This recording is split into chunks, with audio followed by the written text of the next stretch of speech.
Yes, tara mga lods. Kain tayo mga lods. Ayan, na-miss natin kumain ng bulalo mga lods. Ayan, at pumili tayo ng bulalo. Medyo matagal-tagal na rin tayo hindi nakakain ng bulalo mga lods eh. Kaya natakam naman tayo kumain ng bulalo. Kaya ito ngayon, bumili naman tayo ng bulalo mga lods. Itong kasi yung bulalo mga lods hinahanap-hanap natin. Dahil talagang unang-una, yummy. Tapos ang lambot ng kanyang karne mga lods eh. Kaya hinahanap-hanap natin. Natakam na naman tayo mga lods. Na-miss natin ang ating bulalo na ulam.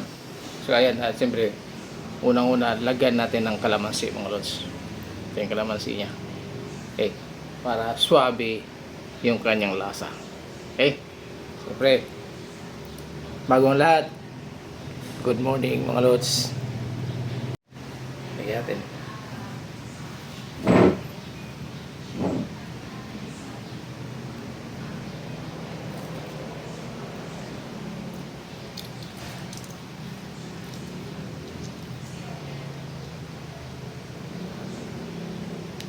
At ito naman ang kanyang sili. Ayan.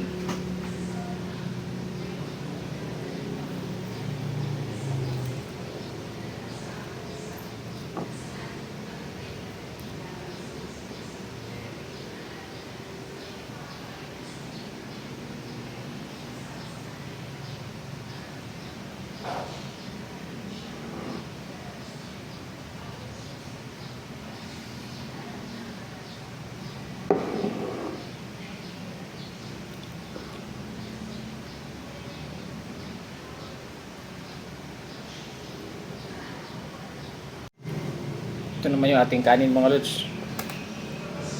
Kanin. Ayan. Tikman natin.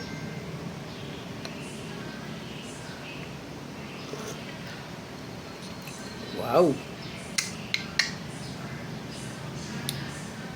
Sabaw pa lang ulam mga lods. Sabaw pa lang ulam na. Talaga. Busog na naman tayo nito mga lods.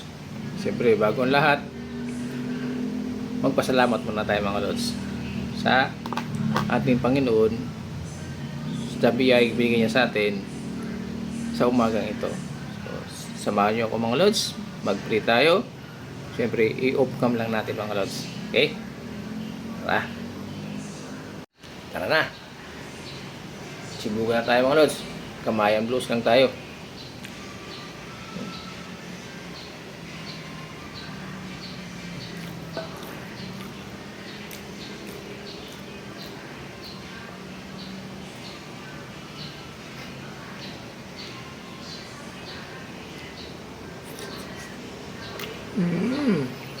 Ito talaga mga lods. So po sa lambot ng ating karne ng baka. Grabe.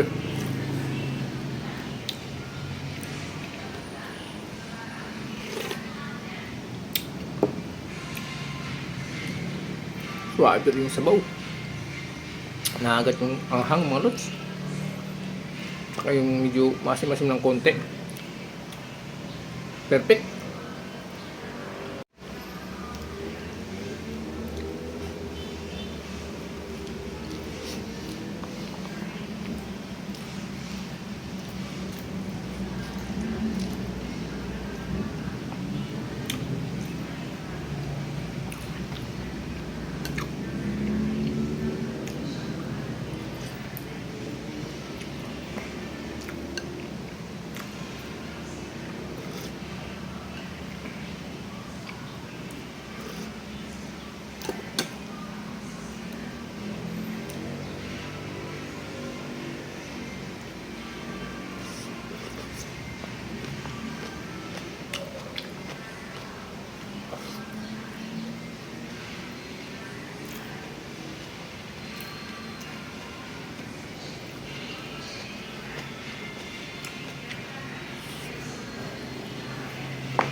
habang tumatagal mga lods, yung sili, agad tumatalab na mga lods, yun yung namumula na yung mukha ko mga lods. Ibig sabihin, tumatalab na yung sili niya sa ating katawan. Kasi naiinit na mga lods pati mukha ko mainit na rin Yun ang sintomas mga lods na tumatalab na yung sili. Ibig sabihin, maanghang yung sili natin kahit sa piraso lang. Diba? Mga lods.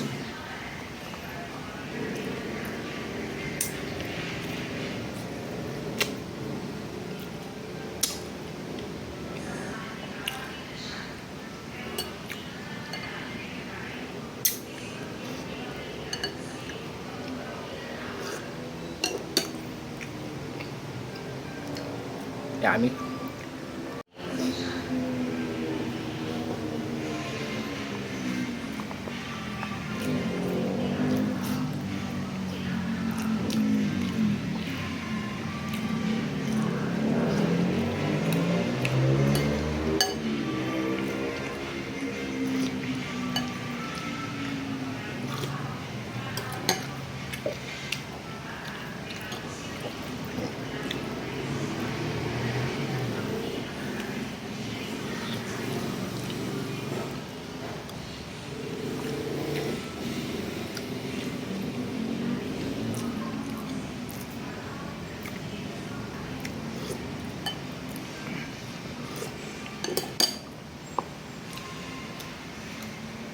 May mais pa tayo.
So yan mga lods, thank you very much.